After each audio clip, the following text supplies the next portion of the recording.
सिधै आजको विषयवस्तुमा प्रवेश गरौँ। आज हामी एउटा यस्तो व्यावहारिक चुनौतीको कुरा गर्दैछौँ जुन वीरगञ्ज सेकेन्डरी स्कुलका धेरै विद्यार्थीले हरेक दिन भोगिरहेका छन्।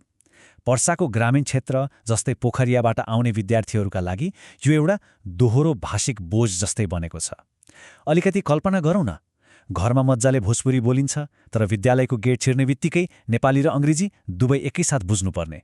यो पक्कै पनि सानो चुनौती होइन, र यस्तो जटिल अवस्थालाई हाम्रा परम्परागत पढाउने तरिकाले मात्रै पार लगाउन सकिँदैन नि, होइन र?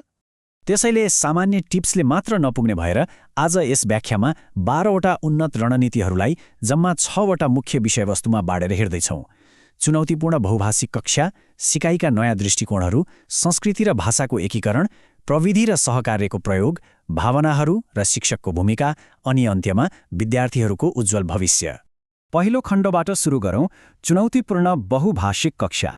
यहाँनिर मुख्य प्रश्न आउँछ, यी तीनवटा भाषाहरूलाई कसरी सन्तुलन गर्ने त? घरमा एउटा भाषा, स्कुलमा दुईटा अर्कै भाषा। सामान्य तरिकाहरू यहाँ किन काम लाग्दैनन् भने तिनले विद्यार्थीको आफ्नै मातृभाषालाई वास्तै गर्दैनन् र सिधै नयाँ भाषा थोपर्न खोज्छन्। यो सन्तुलन मिलाउन हामीलाई अलि फरक र उन्नत तरिकाहरूकै आवश्यकता पर्छ। दोस्रो खण्ड, सिकाइका नयाँ दृष्टिकोणहरू। यहाँनिर भिन्नता आधारित शिक्षण अर्थात् डिफ्रेन्सिएटेड इन्स्ट्रक्सनको कुरा आउँछ। एउटै कक्षा भए पनि सबैको सिक्ने गति उस्तै हुँदैन नि। उदाहरणका लागि वातावरण अर्थात् इन्भाइरोमेन्ट भन्ने विषय पढाउँदा सबैलाई एउटै काम दिनुको सट्टा अलि जान्ने विद्यार्थीलाई निबन्ध लेख्न लगाउन सकिन्छ। औसत विद्यार्थीले माइन्ड म्याप बनाउन सक्छन् भने भाषामा अलि सङ्घर्ष गरिरहेकाहरूलाई बहुभाषिक चित्रहरू मिलाउने काम दिन सकिन्छ। यसो गर्दा कोही पनि पछाडि पर्दैनन्, सबैजना सँगसँगै अगाडि बढ्छन्। अनि होमवर्कको कुरा गर्दा परम्परागत तरिकालाई उल्टो कक्षा अर्थात् फ्लिप क्लासरुम मोडेलसँग दाँजेर हेरौँ। कक्षामा लामो लेक्चर दिने र घरमा गाह्रो होमवर्क दिने चलन त छँदैछ, तर त्यसको सट्टा विद्यार्थीलाई घरमै सबटाइटल सहितको छोटो भिडियो हेर्न दियो भने नि, यसले गर्दा कक्षा सुरु हुनु अघि नै उनीहरूको भाषाको डर कम भइसक्छ र कक्षाको समयलाई चाहिँ प्रश्नोत्तर र सक्रिय छलफलमा मज्जाले उपयोग गर्न सकिन्छ। अर्को गजबको तरिका भनेको प्रोजेक्ट आधारित सिकाइ हो। किताबी कुरालाई मात्रै रटाउनुको सट्टा मेरो गाउँ जस्ता विषय दिएर पोस्टर वा प्रेजेन्टेसन नै बनाउन लगाउने। यसले के गर्छ भने अङ्ग्रेजी त सुधार्छ नै, सँगसँगै नेपालीमै पनि गहिरिएर सोच्ने र विश्लेषण गर्ने क्षमता ह्वात्तै बढाइदिन्छ। सिकाइमा एउटा ठूलो परिवर्तन तब आउँछ जब विद्यार्थीको मनमा एउटा प्रश्न उब्जिन्छ, मलाई यो किन थाहा छैन? यो साँच्चै नै एउटा शक्तिशाली प्रश्न हो। जब उनीहरू आफै हामी दशैं किन मनाउँछौँ जस्ता कुराको खोजी गर्न थाल्छन्, तब जिज्ञासा आधारित सिकाइ सुरु हुन्छ र यस्तो सिकाइ एकदमै दिगो हुन्छ। तेस्रो खण्डमा जाउँ, संस्कृति र भाषाको एकीकरण। विद्यार्थीको संस्कृति र उनीहरूको मातृभाषा भनेको सिकाइको बाधक होइन, बरु एकदमै बलियो हतियार हो। अङ्ग्रेजीमा नेपालका चाडपर्वहरू पढाउँदा किताबको मात्र कुरा नगरी उनीहरूकै गाउँघरको छठ, ईद वा तिहारको उदाहरण दियो भने के होला? उनीहरूको आत्मसम्मान एकदमै बढ्छ। आफ्नो संस्कृतिलाई कक्षामा देखेपछि उनीहरू स्वतः सिकाइसँग जोडिन पुग्छन्। बहुभाषिक दृष्टिकोणलाई व्यवहारमा उतार्न एउटा सजिलो तरिका हेरौँ।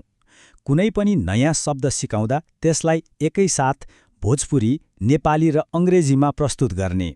यसो गर्दा विद्यार्थीको दिमागमा पर्ने त्यो भाषिक बोझ पुरै हट्छ। आफूले राम्रोसँग बुझेको मातृभाषाको सहारा लिएपछि नयाँ भाषा त उनीहरूले निकै छिटो र सजिलै समात्न सक्छन्। चौथो खण्ड, प्रविधि र सहकार्यको प्रयोग। अब कक्षालाई कसरी अलि आधुनिक र अन्तर्क्रियात्मक बनाउने त?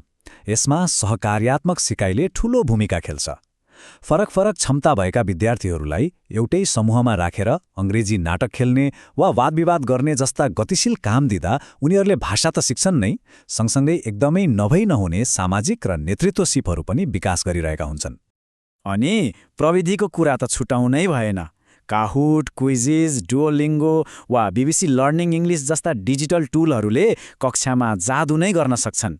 ग्रामीण क्षेत्रका विद्यार्थीहरूका लागि यी गेम जस्ता लाग्ने एपहरू, त्यसमा पाइने पोइन्ट र ब्याजहरूले सिकाइलाई एकदमै रमाइलो बनाइदिन्छन्।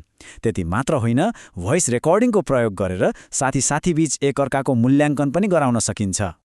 मूल्याङ्कनकै कुरा गर्दा साप्ताहिक वा मासिक परीक्षाहरूले विद्यार्थीमा कति तनाव दिन्छन् हामी सबैलाई थाहा छ। यसको सट्टा हरेक दिन कक्षाको अन्त्यमा एक्जिट टिकेट, गुगल फर्म वा साथीहरूको फिडब्याक जस्ता निरन्तर मूल्याङ्कनका तरिकाहरू अपनाउँदा कति सजिलो हुन्छ। यसले गर्दा आजको दिनमा के बुझियो र कहाँनिर सुधार्नुपर्ने रहेछ भन्ने कुरा तुरन्तै थाहा हुन्छ। यो त तनावमुक्त र एकदमै सहयोगी तरिका हो। पाँचौं खण्ड भावनाहरू र शिक्षकको भूमिका। प्रभावकारी सिकाइको सबैभन्दा बलियो जग भनेकै मानवीय पक्ष हो।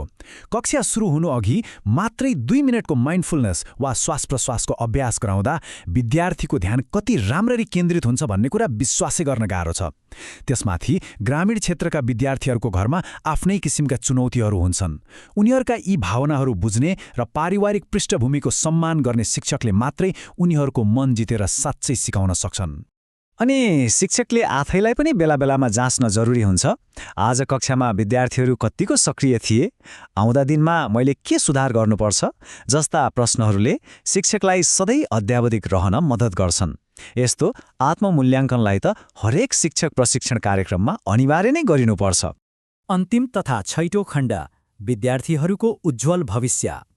अब यी सबै 12वटा रणनीतिहरू लागू गर्दा अन्त्यमा हुने फाइदा के त? यसको मुख्य उद्देश्य विद्यार्थीलाई अङ्ग्रेजीको ग्रामर रटाउनु मात्र पक्कै होइन। खासमा उनीहरूभित्र कहिल्यै नडगमगाउने आत्मविश्वास जगाउनु, गहिरो रूपमा सोच्न सक्ने क्षमताको विकास गर्नु र जीवनभर काम लाग्ने महत्त्वपूर्ण सिपहरू निर्माण गर्नु नै यसको मुख्य लक्ष्य हो। यो वीरगञ्ज सेकेन्ड्री स्कुलको नतिजा सुधार्ने मात्र होइन, विद्यार्थीहरूलाई नै एउटा उज्जवल भविष्यतर्फ डोर्याउने बाटो हो। अन्त्यमा एउटा गहिरो प्रश्नको बारेमा सोचौँ। आज जसलाई हामी भाषाको दोहोरो बोझ भनिरहेका छौँ, भोलि यी रणनीतिहरू मार्फत त्यही बोझ उनीहरूको लागि दोहोरो फाइदा र ठूलो शक्तिमा परिणत भयो भने हाम्रा कक्षा कोठाहरू कस्ता होलान्? यसले पक्कै पनि बहुभाषिक शिक्षाको पूरै अनुहार फेरिदिनेछ। यस व्याख्याले बहुभाषिक कक्षाहरूलाई अझै आधुनिक र प्रभावकारी बनाउन पक्कै पनि नयाँ ऊर्जा दिएको छ भन्ने विश्वास लिएको छु।